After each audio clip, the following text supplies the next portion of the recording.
Bradesco, entre nós você vem primeiro.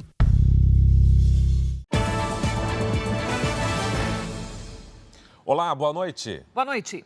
O empresário e influenciador Renato Cariani foi indiciado por associação ao tráfico e lavagem de dinheiro. Hoje ele prestou depoimento na Polícia Federal. Cariani é sócio de uma empresa investigada pelo suposto desvio de produtos químicos usados na produção e refino de drogas. Renato Cariani chegou à sede da Polícia Federal em São Paulo com um advogado. Vou esclarecer tudo para vocês logo depois da minha oitiva, tá bom? Renato Cariani é um dos sócios da Anidrol. A empresa começou a ser investigada em 2015, depois que uma farmacêutica denunciou a emissão de notas fiscais falsas. Segundo a polícia, a empresa vendeu produtos químicos controlados para serem usados na produção e refino de drogas. As transações eram mascaradas pelas notas frias. A quantidade negociada seria suficiente para produzir até 15 toneladas de crack ou cocaína. A empresa de Renato Cariani já havia sido citada no depoimento de um traficante condenado em 2016, quando a Polícia Civil de São Paulo encontrou produtos da Anidrol com o criminoso. O depoimento aqui na sede da PF durou mais de 4 horas. Agora a Polícia Federal indiciou Cariani pelos crimes de associação para o tráfico, lavagem de dinheiro e do chamado tráfico equiparado, já que ele vendia o insumo usado na produção da droga. Em 2021, Cariani admitiu à Polícia Civil ser o responsável técnico pela empresa, ou seja, as transações financeiras teriam que passar por ele. O influenciador também deve explicar a relação dele com Fábio Spínola. Segundo as investigações, Fábio é o responsável por fazer o pagamento das notas frias. Ele já foi preso por suspeita de tráfico de drogas. Na casa dele foram encontrados R$100 mil em dinheiro. A defesa de Spínola alega inocência. A sócia de Cariani, Roseli Dort, também foi chamada para prestar depoimento, mas não compareceu. Os advogados dela disseram que vão pedir acesso ao inquérito policial. Na semana passada, Cariani usou as redes sociais para se defender das acusações. O influenciador vai responder ao processo em liberdade. Um policial federal foi morto por um PM em um quiosque na praia, no Rio de Janeiro. Segundo testemunhas, o agente chegou a apontar uma arma para os policiais militares. Essas imagens foram gravadas por uma testemunha minutos antes do tumulto. Tudo parece tranquilo. Pouco tempo depois, o cenário é totalmente diferente. O agente da Polícia Federal, Francisco Elionésio Braga, tinha 38 anos. Estava na corporação desde 2013 e trabalhava no GPI, o Grupo de Pronta Intervenção da Polícia Federal do Rio de Janeiro. O caso aconteceu neste quiosque da Barra da Tijuca, um dos pontos mais movimentados da Orla Carioca. Testemunhas contaram que a polícia militar foi chamada depois do agente armado se envolver em uma discussão aqui no quiosque. Segundo relatos, Francisco estava muito alterado. Deu 2 tapas e apontou a arma para o PM, que atirou contra o policial federal. Agentes da Delegacia de Homicídios da capital fizeram uma perícia no quiosque. Os 2 PMs envolvidos na ação foram ouvidos e liberados. O caso é investigado como auto de resistência, ou seja, a interpretação da Polícia Civil é que o PM teve a vida colocada em risco e se viu forçado a revidar. Francisco Elionésio deixa 3 filhos, um deles bebê. Ele chegou a ser condecorado pelo governo do Distrito Federal depois de salvar a vida de uma criança de 7 anos que ficou engasgada neste restaurante. O reencontro do agente federal com a criança salva foi exibido nos telejornais da Record. Veja agora outros destaques do dia. Deputada suspeita de envolvimento com a milícia do Rio tem R$140 mil apreendidos dentro de casa. Governo e empresas aéreas anunciam um plano para baratear as passagens. Novo Procurador-Geral da República, Paulo Gonet, afirma que busca atuação técnica longe dos holofotes.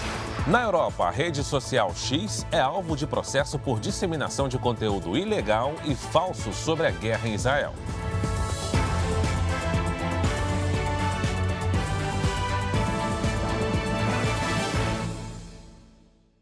Oferecimento. Bradesco. Empréstimo na hora em 3 cliques é fácil.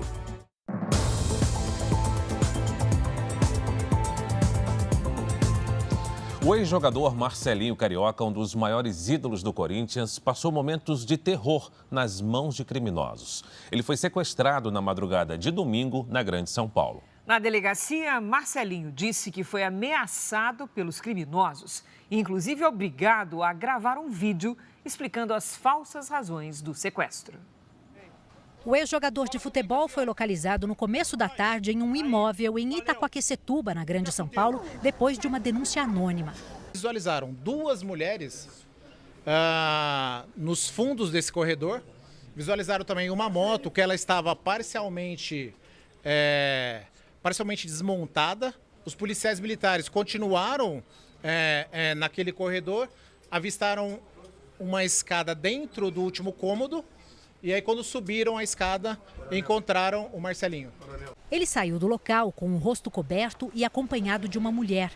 Neste vídeo, Marcelinho Carioca aparece machucado num cativeiro. Ele diz que se envolveu com uma mulher casada sem saber e que teria sido sequestrado pelo marido dela. E aí o marido dela pegou, me sequestrou. Na delegacia, o ex-atleta falou que o vídeo foi gravado sob pressão dos criminosos e que ele e a mulher citada no vídeo são apenas amigos. Se você tem uma arma apontada na sua cabeça e a pessoa te obriga a você falar, o que você faz? Você grava, você faz. 5 pessoas foram detidas por envolvimento no sequestro. 3 delas teriam emprestado contas bancárias para realizarem transferências e as outras vigiavam o cativeiro. Agora vamos terminar a ocorrência, vai ser elaborado o auto de prisão em flagrante, eles vão ser levados para audiência de custódia e a gente dá prosseguimento na investigação através do inquérito policial. A polícia chegou aos investigados a partir de transferências. A quantia foi pedida por mensagem de celular para um sócio de Marcelinho. Em torno de R$40 mil. Mais cedo, o carro do ex-atleta foi encontrado abandonado na mesma região. Moradores estranharam o veículo de luxo estar destrancado. No carro havia uma pistola de airsoft. Marcelinho Carioca foi sequestrado na madrugada de domingo. Ele tinha acabado de sair de um show de pagode no estádio do Corinthians, da zona leste da capital. O ex-jogador foi levado para o pronto-socorro, depois para a delegacia de Itaquaquecetuba. Em seguida, foi trazido aqui para a divisão antissequestro, no centro de São Paulo, por volta das 4 horas da tarde, para prestar depoimento. Revelado pelo Flamengo no fim dos anos 80, foi no Corinthians que Marcelinho Carioca se destacou como meio-campista e se tornou um dos grandes ídolos da história do clube. Foram 10 títulos com a camisa do time, entre eles um Mundial e 2 campeonatos brasileiros. Você pensa nos seus filhos, pensa na sua família, que a vida não é grana. A vida é relacionamento e eu quero estar perto dos meus filhos. Tinha acabado de sair de um show maravilhoso. As passagens de avião em voos domésticos atingiram o preço médio mensal de R$ 747 em setembro. Esse é o maior valor já registrado pela Agência Nacional de Aviação Civil desde 2009. Os preços estão altos mesmo, e não apenas pela época do ano. Ida e volta, 14.360. Desde agosto, Celeste procura uma oportunidade para comprar passagens aéreas de São Paulo para Vitória da Conquista, na Bahia. Ela, o marido e 3 filhas pretendem visitar a família no fim do ano. Mas está difícil. Hoje está na faixa de 2.200, 2.300. Nós estamos falando só de um percurso só ida no caso, né? Então, por se tratar de 5 pessoas na família, se tratar de um trecho só, para nós realmente fica inviável. Então, nós nem decidimos ainda se vai viajar, se não vai. Um levantamento divulgado agora pela ANAC, a Agência Nacional de Aviação Civil, mostra que o preço médio da passagem aérea doméstica no Brasil atingiu R$ 747 em setembro. É o maior valor em 14 anos. Isso representa uma alta de 14,89% em comparação com agosto. A última vez que o ticket médio ultrapassou esse preço foi em março de 2009, quando chegou a R$ 754. Em nota, a Associação Brasileira das Empresas Aéreas informou que o preço das passagens aéreas no Brasil segue um movimento semelhante ao dos demais mercados em todo o mundo e que a tarifa é fortemente afetada pelo dólar, que representa 60% dos custos de uma companhia aérea. A gente abre o ano por volta de 5,10, 5,15, chegando até 5,20 no preço do dólar. Atualmente nós temos um dólar abaixo de R$ 5. mas não justifica a elevação de custo efetivo que nós tivemos nas passagens. O economista acredita que falta concorrência nas viagens domésticas no Brasil e que o consumidor deve se planejar. Receitinha tradicional para consumidor: antecipação de compra, não deixar para comprar na última hora, exceto os casos emergenciais. Segundo ponto, planejamento. Terceiro ponto, achar alguma outra alternativa além da aviação. Para repetir a foto de toda a família reunida, esta vai ser a opção da Celeste. O plano B é ir de carro. As filhas nunca foram para lá, nunca viajaram tão longe assim de carro, mas eu acho que não vai ter outra saída se nós realmente quisermos estar todo mundo junto. E por conta dessa situação, Cris, o governo e as maiores companhias aéreas do país anunciaram hoje medidas para reduzir os custos das passagens.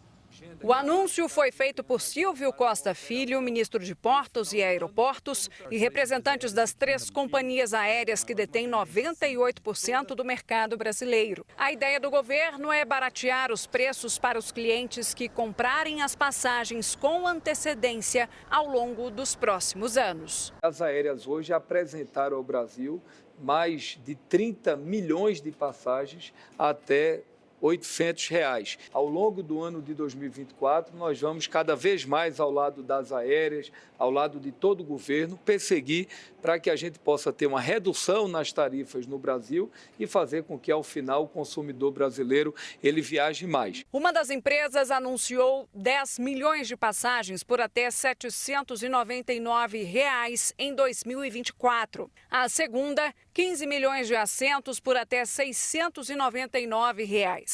Já a terceira não estabeleceu um lote de passagens com preço limitado, mas disse que haverá promoção semanal sempre abaixo de R$ 199. Em nota, a Associação Brasileira das Empresas Aéreas destacou que apenas a reestruturação do setor a longo prazo pode reduzir efetivamente os preços das passagens e que 60% dos custos das companhias são influenciados pelo dólar. O restante viria das despesas com combustíveis. O ministro de Portos e Aeroportos também confirmou para o ano que vem o programa que vai oferecer passagens aéreas de até R$ 200 a aposentados e estudantes. A gente está desenhando quais são os públicos específicos no primeiro momento que farão parte desse programa, mas a nossa ideia é que o Voa Brasil se inicie a partir do ano de 2024. Hoje, no Amapá, o presidente Lula criticou o preço das passagens aéreas.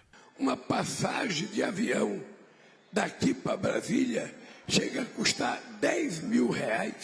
Olha, eu vou dizer para vocês uma coisa, não tem explicação. Não tem explicação o preço das passagens de avião nesse país. Não tem explicação. Essa é uma coisa que o governo vai ter que se debruçar, o Senado vai ter que se debruçar para a gente tentar encontrar uma solução. 16 estudantes de escolas particulares são investigados no Rio de Janeiro por usarem inteligência artificial para produzir imagens falsas de alunas nuas. As fotos foram compartilhadas em grupos de mensagens. Hoje, a polícia apreendeu celulares e computadores dos menores suspeitos. Os policiais cumpriram mandados de busca e apreensão em endereços dos estudantes. Os suspeitos são meninos que estudam do 7º ao 9º ano do ensino fundamental de 2 escolas particulares na Barra da Tijuca, zona oeste do Rio. Computadores e celulares dos alunos foram apreendidos para uma perícia. A análise dos equipamentos tem como objetivo identificar quem produziu o material e quem compartilhou. Pelo menos 20 meninas foram expostas nas montagens. A investigação começou em novembro, depois que os pais das vítimas procuraram a delegacia. Os alunos envolvidos devem responder por um ato infracional previsto no Estatuto da Criança e do Adolescente, por simular a participação de menores em cenas de pornografia, com adulteração ou montagem de imagens. A pena pode alcançar até 3 anos de internação e multa. O juiz, quando for averiguar esse fato, ele vai sair do mínimo legal e aplicar uma pena mais grave. Por quê? Porque as consequências elas são de caráter permanente. não se consegue apagar essa divulgação na internet. O advogado afirma que as ferramentas de inteligência artificial ainda não são regulamentadas e não possuem, por exemplo, restrição de uso para menores. Por isso é preciso conscientizar os jovens. Então nós temos que criar mecanismos de educação, de entender que existe aquele perigo da inteligência artificial e como é que nós vamos lidar com aquilo ali. Temos que trazer essa discussão dentro dos colégios, das instituições de ensino. Procuradas, as escolas particulares Eleva e Santo Agostinho dizem que tomaram todas as medidas disciplinares necessárias e que estão colaborando com a investigação. A União Europeia abriu um processo contra a rede social X, o antigo Twitter. O objetivo é investigar a disseminação de conteúdo ilegal e de informações falsas sobre a guerra entre Israel e o grupo terrorista Hamas. É a primeira investigação formal que tem como base a nova lei que regula as operações das plataformas digitais em território europeu. A Comissão Europeia acusa a rede social do bilionário Elon Musk de suposta divulgação de conteúdo ilícito e de incitação ao ódio a respeito do conflito entre Israel e o Hamas. De acordo com a investigação, nas horas e dias seguintes ao ataque terrorista, as principais redes sociais divulgaram vídeos e fotografias das vítimas. As autoridades exigiram informações para avaliar se a plataforma seguiu as obrigações definidas pela norma europeia. O pedido foi feito depois que o relatório de transparência apresentado pela Big Tech não convenceu a comissão. Em caso de condenação, a multa pode chegar a 6% do faturamento global da empresa. E se a infração se repetir, a rede social pode ser proibida de operar aqui na Europa. A regulamentação tem como objetivo manter os usuários seguros, evitando a divulgação de conteúdos prejudiciais e ilegais, como abuso sexual infantil e terrorismo. A União Europeia classificou em setembro deste ano a rede social como o serviço online que mais divulga notícias falsas. Com base na mesma lei, investigações preliminares foram abertas contra outras plataformas, como o TikTok, o YouTube e o Facebook. A rede social afirmou que continua comprometida em cumprir a lei de serviços digitais e está cooperando com o processo regulatório. A plataforma ainda declarou que está focada em criar um ambiente seguro e inclusivo para todos os usuários. Depois de um fim de semana com recordes de temperatura pelo Brasil, o calor parece que diminuiu um pouquinho no começo dessa semana. Vamos conversar com a Giovana Rizardo? Oi, Gi, boa noite. Essa onda de calor, será que dá para acreditar que ela passou? Tá quase acabando, viu, Cris? Boa noite para você, para o Fara e a você também que nos acompanha. As imagens de satélite mostram poucas nuvens ainda espalhadas pelo Brasil. Uma frente fria passa pela região sul e, por isso, amanhã há risco de temporais, principalmente à tarde. Em outras áreas do Brasil, a umidade aumenta e podem ocorrer chuvas rápidas. O tempo fica firme apenas na região de Curitiba, no interior de São Paulo e no litoral do Rio de Janeiro. Amanhã os termômetros chegam a 31 graus em Porto Alegre e em São Paulo. Em Cuiabá, máxima de 38. Em Recife, 29. Em São Luís, 30. E em Rio Branco, 34 graus. Atenção, Salvador. A terça-feira começa com tempo firme, mas os ventos quentes e úmidos do mar formam nuvens de tempestade.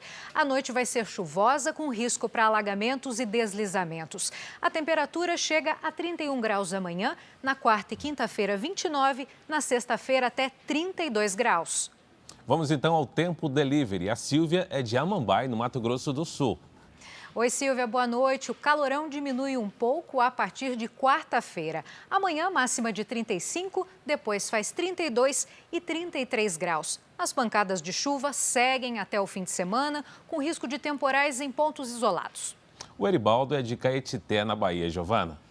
Oi, Eribaldo, o sol aparece por aí na parte de dia, a sensação aí de tempo abafado até a sexta-feira. A partir de quarta, a chance de chuva aumenta, máximas entre 30 e 33 graus. Para participar do Tempo Delivery, mande uma mensagem com o seu nome e da sua cidade pela hashtag você no JR, Cris e Fara. Até amanhã. Obrigada, Gi. Obrigado, Gil. Veja a seguir, Paulo Gonet toma posse como novo Procurador-Geral da República e fala em gestão discreta. Em posse do novo Procurador-Geral da República, presidente Lula critica a atuação de parte do Ministério Público Federal. Pesquisa aponta que Brasil é o país da América Latina com mais ataques hackers a celulares.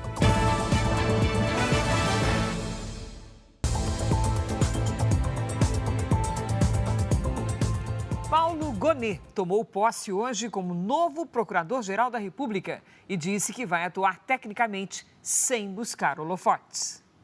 Paulo Gonet assume como Procurador-Geral da República depois de quase 3 meses da saída de Augusto Aras. Como chefe do Ministério Público Federal, Gonet terá a responsabilidade de fiscalizar o cumprimento das leis e as ações dos representantes dos 3 poderes. Mas afirmou na posse que vai buscar uma atuação discreta. No nosso agir técnico, não buscamos palco nem holofote, mas com destemor, havemos de ser fiéis e completos ao que nos delega o Constituinte e nos outorga o legislador democrático. Devemos ser inabaláveis diante dos ataques dos interesses contrariados e constantes diante da efervescência das opiniões ligeiras. Nascido no Rio de Janeiro, Paulo Gonet se formou em Direito pela Universidade de Brasília em 1982, mesmo ano em que trabalhou no Supremo Tribunal Federal como assessor do ministro Francisco Rezec. Foi procurador da República e promovido à Subprocuradoria-Geral em 2012. Em 2021, foi escolhido por Aras para atuar como vice-procurador-geral eleitoral e foi responsável pelo parecer que resultou na inelegibilidade do ex-presidente Jair Bolsonaro. Gonet é visto pelos integrantes do Ministério Público como discreto, técnico e conservador. Assim como Aras não é favorável aos métodos da Lava Jato e terá a missão de pacificar as alas pró e contra a operação dentro da instituição. A expectativa entre colegas é de uma gestão de resgate da PGR e de respeito entre as instituições. A harmonia entre os poderes, fundada no respeito devido por cada um deles às altas missões próprias e às dos outros, é pressuposto para o funcionamento proveitoso e resoluto do próprio Estado Democrático de Direito. A isso o Ministério Público deve ater-se, e é isso o que lhe incumbe propiciar. E na posse de Paulo Gonet, o presidente Lula criticou a atuação de parte dos procuradores e destacou a importância da atuação imparcial do Ministério Público. O presidente Lula disse que é inadmissível que o Ministério Público parta do princípio de que todo político é corrupto e criticou o que chamou de acusações levianas por parte da instituição. Sem citar a Lava Jato, Lula se referiu à operação durante toda a fala. O presidente afirmou que o Ministério Público não pode destruir a reputação das pessoas. A afirmação foi feita diante de uma plateia repleta de magistrados e de frente para Rodrigo Janot, ex-procurador-geral da República, que denunciou Lula na época da Lava Jato. As acusações levianas não fortalecem a democracia, não fortalecem as instituições. Muitas vezes se destrói uma pessoa antes de dar a ela a chance de se defender. E quando as pessoas são provadas que são inocentes, sabe, essas pessoas não são reconhecidas publicamente. Então é importante que o Ministério Público recupere aquilo que foi a razão pela qual os constituintes enalteceram o Ministério Público. Garantir a liberdade, garantir a democracia, garantir a verdade. Não permitir que nenhuma denúncia seja publicizada antes de saber se é verdade. Porque senão as pessoas serão condenadas previamente, muita gente não tem condições sequer de ser absolvida. Lula também fez questão de dizer que não conhecia Paulo Gonet, mas que teve boas referências dele e afirmou que nunca pedirá ao novo PGR um favor pessoal. Na cerimônia, Lula e Ricardo Lewandowski, ministro aposentado do STF e cotado para substituir Dino no Ministério da Justiça, conversaram rapidamente.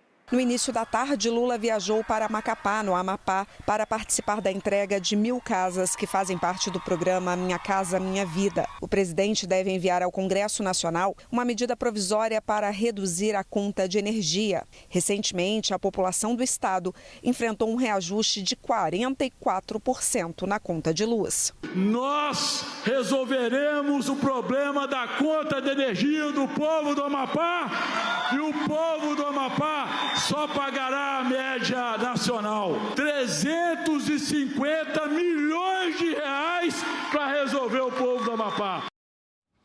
Foi preso hoje em Salvador o principal suspeito de ter matado um dentista num prédio de luxo da cidade. De acordo com os investigadores, o crime foi motivado por uma dívida de R$100. Patrick Pereira Souza, de 22 anos, foi preso dentro de casa. Ele foi encontrado debaixo da pia, enrolado em um pano. Patrick estava foragido desde o dia 23 de novembro. Segundo a polícia, ele matou o dentista sozinho. Fugiu levando um computador e uma televisão. Na fuga, ainda usou o carro da vítima. A motivação do crime seria uma dívida de R$100. Segundo a polícia, o dentista Lucas Maia Oliveira, de 36 anos, havia pedido para Patrick comprar drogas, mas não pagou. Ele fala que houve uma discussão por valor, uma dívida, que ele foi cobrar a Lucas e iniciaram uma briga, vias de fato, e realmente ele acabou estrangulando, asfixiando a vítima. Na casa do suspeito, a polícia encontrou a TV e roupas que pertenciam ao dentista. A defesa de Patrick não foi encontrada. Lucas ficou desaparecido por 3 dias até o corpo ser encontrado dentro do apartamento onde ele morava, neste condomínio de alto padrão. As imagens da câmera instalada no elevador ajudaram a polícia a chegar ao suspeito. É a mesma pessoa que aparece no elevador, né? Tem evidências corporais e também uma tatuagem que foi determinante para a identificação. O Brasil é o país da América Latina com o maior número de ataques cibernéticos a dispositivos móveis, como os telefones celulares. Só este ano foram mais de 1 milhão. Em muitos casos, os criminosos usam as redes sociais das vítimas para aplicar golpes. A ideia era interagir com amigos em uma rede social, mas a Natasha não conseguiu. Eu fui entrar no meu perfil e comecei a ver que pediram para eu redefinir senha, como se eu estivesse entrando no perfil de outra pessoa. O que parecia algo simples de resolver, sem importância, na verdade era um problema sério que a Natasha só descobriu depois, quando amigos deram um alerta. O perfil dela na rede social estava sendo usado por criminosos para aplicar um golpe. Uma postagem na conta dela oferecia um investimento financeiro. Eu tive uma colega de trabalho que ela me mandou uma mensagem depois falando, olha, eu caí num golpe que foi dado pela sua rede social. Segundo uma pesquisa, nenhum outro país na América Latina registra tantos ataques cibernéticos a celulares. Foram 1.200.000 só neste ano. Em média, o brasileiro passa 8 horas do seu dia conectado na internet. E isso é uma porta de entrada para você compartilhar dados, clicar em links suspeitos. O professor de cibersegurança explica que hackers costumam se aproveitar da falta de cuidados das vítimas, que acessam páginas falsas ou clicam em links usados para copiar senhas. Nunca passe os seus códigos de segurança, nunca forneça nenhum dado pessoal. Os hackers eles conseguem criar contas em banco, pedidos de empréstimos e acessar suas redes sociais para fazerem novas vítimas. Na semana passada, a primeira-dama, Janja da Silva, teve a conta invadida em uma rede social com a publicação de mensagens falsas e ofensivas. A investigação da Polícia Federal apontou 2 suspeitos do ataque, um adolescente de 17 anos, do Distrito Federal, e um jovem de 25 anos, de Minas Gerais. Depois do susto, a Natasha aumentou os cuidados. Eu vinculo sempre validações para que eu não caia nisso de novo. Um forte terremoto deixou pelo menos 86 mortos na China. O tremor de magnitude 5,9, em uma escala que vai até 10, atingiu a província de Gansu. Casas e prédios sofreram graves danos estruturais e os bombeiros foram chamados para socorrer os feridos. O terremoto aconteceu durante a madrugada. O número de vítimas pode aumentar. Veja a seguir a classificação do Fluminense para a final do Mundial de Clubes. Deputada estadual é alvo de buscas por suposto envolvimento com a maior milícia do Rio de Janeiro.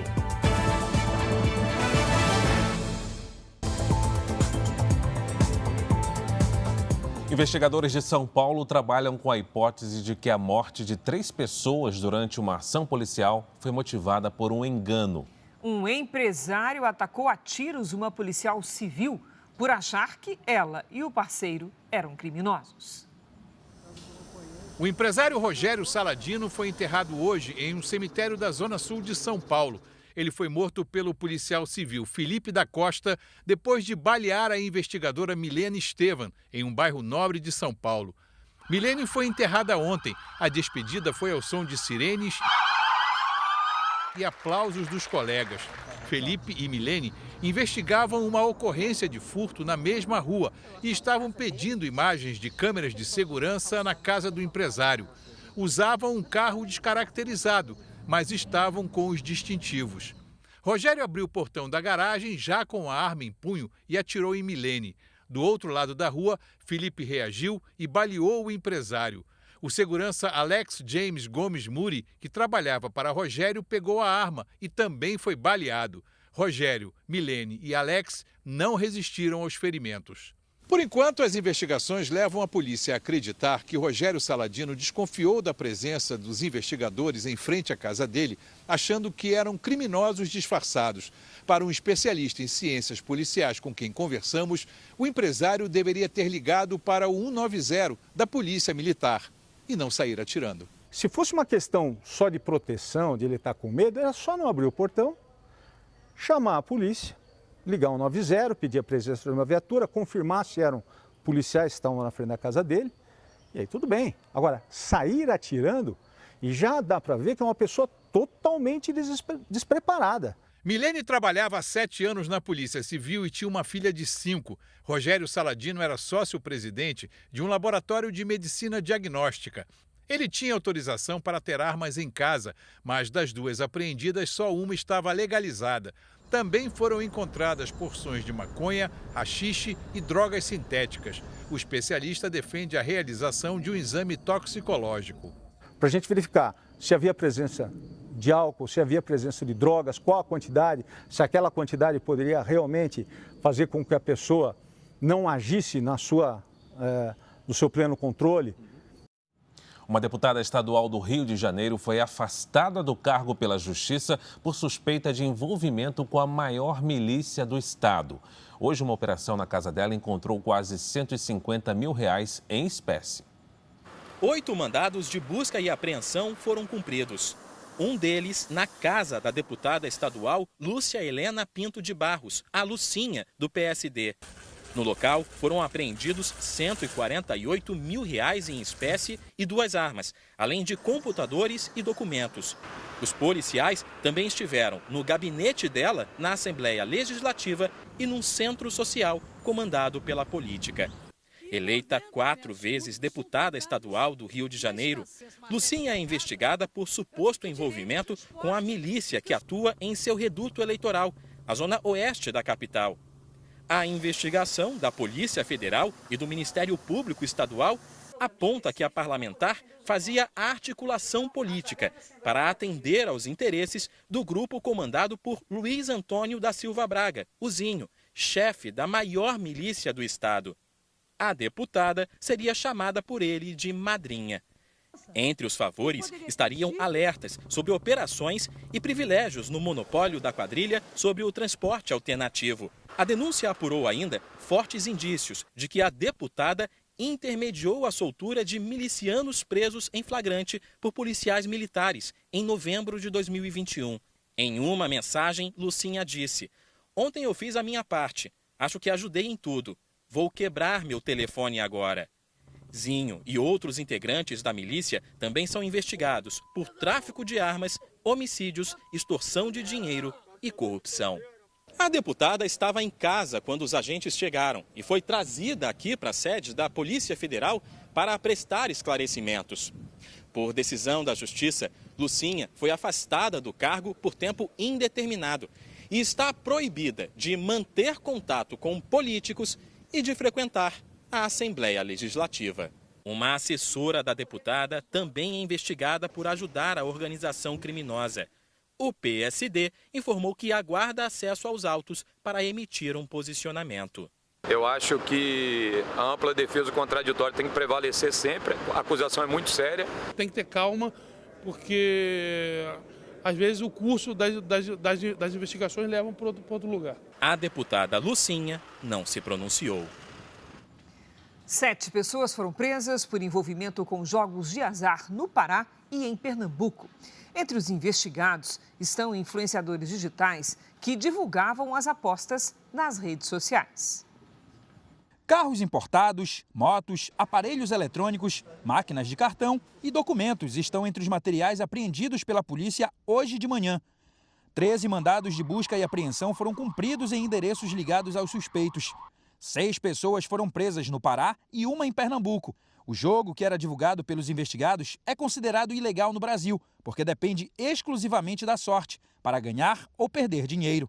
Na internet, há diversos relatos de vítimas que dizem ter sido enganadas. O objetivo é conseguir 3 figuras iguais para vencer, mas há queixas de mau funcionamento. Então eles conseguiam captar ali em torno de 10 a 20 mil seguidores por mês. E a cada 50 seguidores que eles conseguiam captar ali para o joguinho, para a página de jogos, eles ganhavam em torno de 20 mil reais. Então se você somar aí no final do mês, é um lucro muito grande, claro, em detrimento de outras pessoas vítimas. Segundo a polícia, os investigados divulgavam jogos de azar nas redes sociais e movimentavam uma grande quantidade de dinheiro. Depois compravam casas e carros. O objetivo? Lavar o dinheiro obtido com as apostas. Entre os presos está Gleison Soares, conhecido como o Mago das Unhas, que, segundo as investigações, movimentou mais de R$1.600.000 em 3 meses. Noélia Araújo também é investigada, mas está foragida. De acordo com a polícia, ela movimentou em 2 meses 23 milhões de reais. A mãe da influenciadora, Suzana de Araújo, foi presa. As defesas dos influenciadores e da plataforma responsável pelo jogo não se pronunciaram. As investigações começaram há 4 meses. Os envolvidos devem responder por associação criminosa, crimes contra o consumidor, lavagem de dinheiro e estelionato. O governo do Paraguai informou hoje que conseguiu retomar o controle do maior presídio do país. 11 detentos e um policial foram mortos durante a operação. A operação contou com 2.000 policiais e ocorreu no presídio de Tacumbu, em Assunção, capital do Paraguai. Começou na madrugada e se estendeu até as primeiras horas do dia. Segundo as Forças Armadas do país, houve confronto com os detentos. 11 morreram e mais de 30 ficaram feridos. O local estava sob o domínio de Armando Javier Rotella, principal líder de uma facção criminosa paraguaia. O preso se entregou e foi levado para um presídio de segurança máxima. Durante a operação, o oficial da Polícia Nacional, Martim Mendonça, foi morto. Celulares, armas e munição foram apreendidos. O principal objetivo era transferir centenas de detentos ligados à mesma facção para outras unidades. Segundo a polícia, por décadas, a unidade de Tacumbu se tornou um centro, a partir do qual grupos criminosos planejavam assalto e tráfico de drogas. O governo paraguaio considerou a operação de hoje como histórica e sem precedentes, já que conseguiu garantir a retomada do controle no maior presídio do país. Para o presidente Santiago Penha, o esquema que permitia aos detentos cometer crimes de dentro da cadeia foi desarticulado. Vamos a seguir luchando por um Paraguai mais seguro e esta ação que levamos adelante é um passo importante para lograrlo. E uma tragédia se repete. Um menino de 4 anos foi encontrado morto depois de ser esquecido em uma van escolar em São Paulo. A motorista disse à polícia que achou que havia deixado a criança em um centro educacional da zona leste da capital paulista. Mas ao retornar para buscar o aluno, foi avisada de que ele não havia comparecido à escola. E ao inspecionar a van, encontrou o corpo do menino embaixo de um dos bancos. A Polícia Civil realizou perícia no veículo e investiga o caso. A temperatura máxima hoje na capital paulista foi de 33 graus.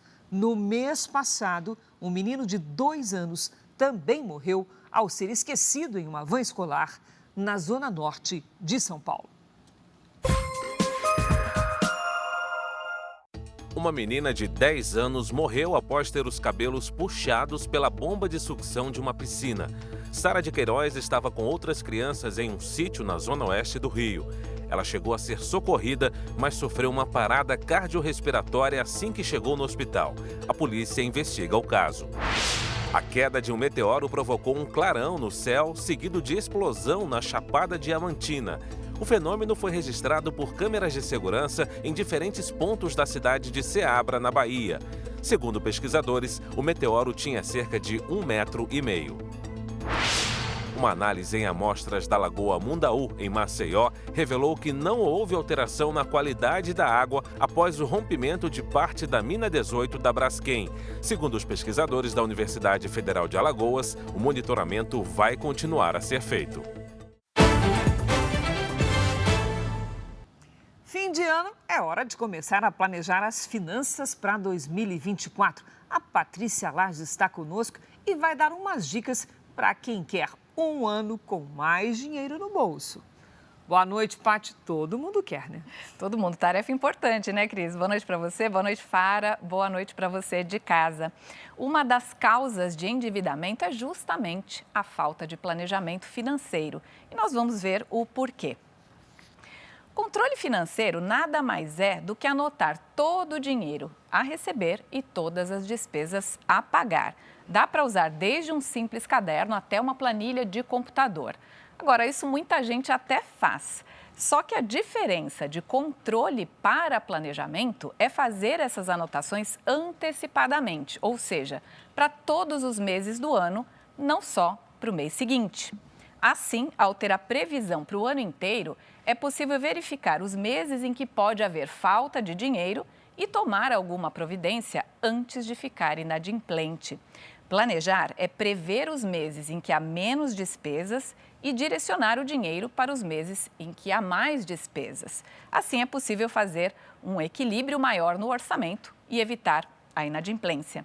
Ô, Paty, aquelas despesas que a gente pensa que não pesam, aquelas do dia a dia, pequenas, como é que faz para incluir no orçamento? Perigosinhas, né, Cris?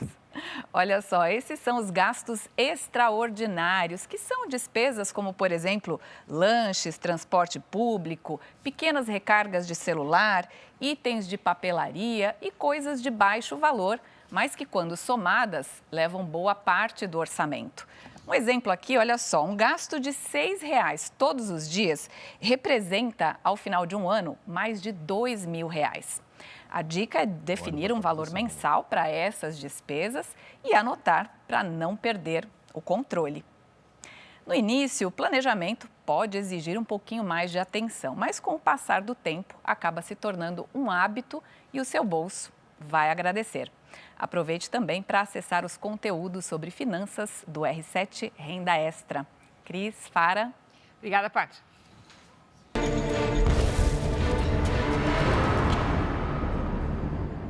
As Forças Armadas de Israel encontraram um dos maiores túneis usados pelos terroristas do Hamas dentro da faixa de Gaza. Hoje, os combates ficaram mais intensos na região norte do território palestino.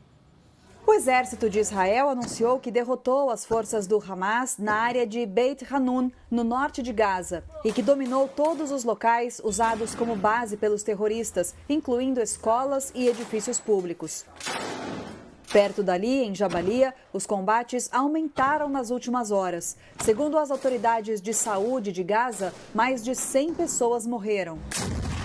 Neste domingo, as forças israelenses descobriram o maior túnel do Hamas em Gaza.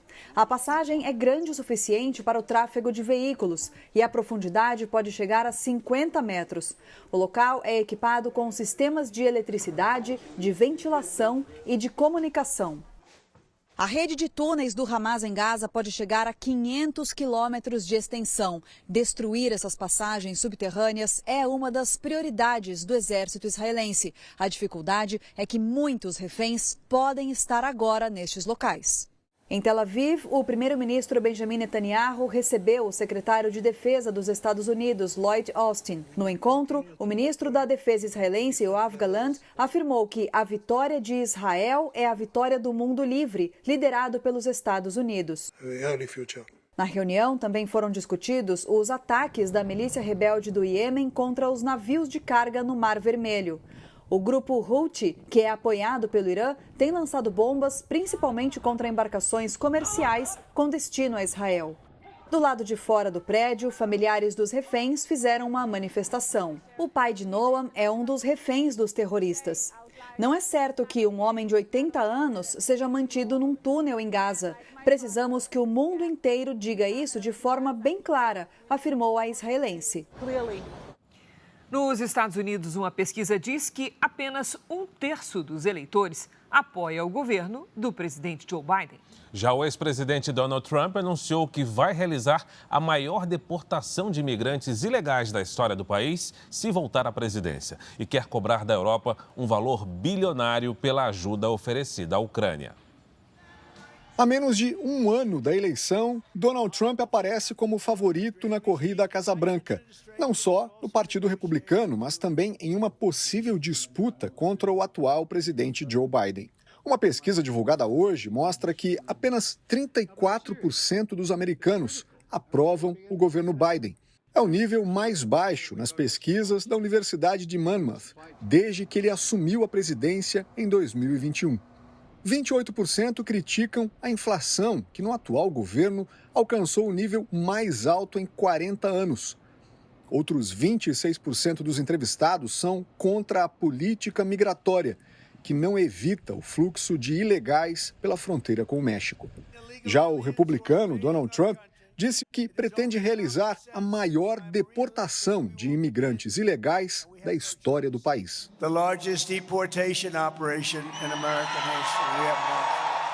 Outra promessa de Trump é atacar os cartéis de drogas do México.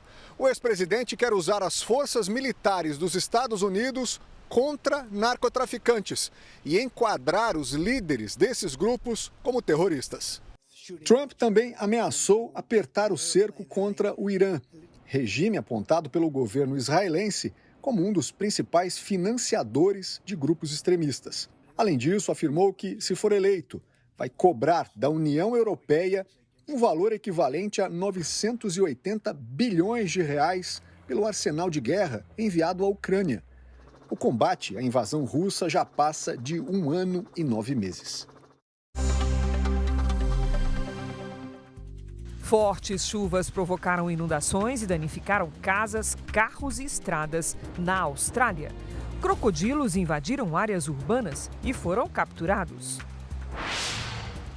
A Coreia do Norte lançou nesta segunda um míssil balístico de longo alcance com capacidade para atingir os Estados Unidos. O projétil voou quase 1.000 quilômetros e caiu no mar. 14 pessoas morreram e 190 ficaram feridas em uma explosão seguida de incêndio em um depósito de combustíveis na Guiné, país do continente africano. As causas do incidente são investigadas. Uma pesquisa revelou que metade dos transplantes de rim para crianças é feita nas capitais e na região sudeste do Brasil. A dificuldade para transportar o órgão para regiões remotas indica a necessidade de investimento no interior do país. É o enfermeiro Francisco que acompanha Robson em Belo Horizonte no tratamento da doença renal crônica. O problema foi causado por um acidente em 2017 na aldeia em Atalaia do Norte, no Amazonas. Robson tinha 13 anos na época. Durante todo o tratamento, o indígena precisou se afastar da família e viver nesta casa de apoio. Eles carregam muito peso desde novinho, né? E num peso desse que ele foi carregar, uma madeira, Ele escorregou e essa madeira caiu por cima da costa dele, machucando o rim. Situações em que crianças ou adolescentes com doença renal crônica precisam viajar em busca de tratamento são frequentes no Brasil. Um estudo da Universidade Federal de Minas Gerais, feita com base em dados do Ministério da Saúde, revelou que a metade dos transplantes é feita nas capitais e no sudeste do país. Celina é a responsável pela pesquisa inédita. Ela analisou o perfil de 7.544 pacientes pediátricos. São poucas horas disponíveis entre a morte cerebral e o tempo limite para o transplante. Por isso, a professora também indica a necessidade de melhorar a estrutura no interior do país. A disponibilidade, de maiores profissionais, de clínicas mais descentralizadas do que do Sul e Sudeste, eu acredito que isso aí faz com que as famílias elas possam viver de uma maneira mais tranquila com essas crianças. Em 2023, 36 pessoas entre 0 e 19 anos morreram no Brasil por insuficiência renal crônica. Crianças e adolescentes receberam 237 transplantes de rim neste ano, mas 366 ainda aguardam na fila. No caso do Robson, o transplante foi em agosto. Agora, ele e o Francisco se preparam para voltar para casa. O Ministério da Saúde não respondeu aos nossos questionamentos sobre a falta de estrutura para transplantes em cidades menores. Essa edição termina aqui e à 00:30 tem mais Jornal da Record. Você fica agora com a novela Jezabel e logo depois de Quando Chama o Coração, tem A Fazenda. Não perca! Record 70 anos tem a sua cara. Uma excelente noite para você. Ótima noite para você.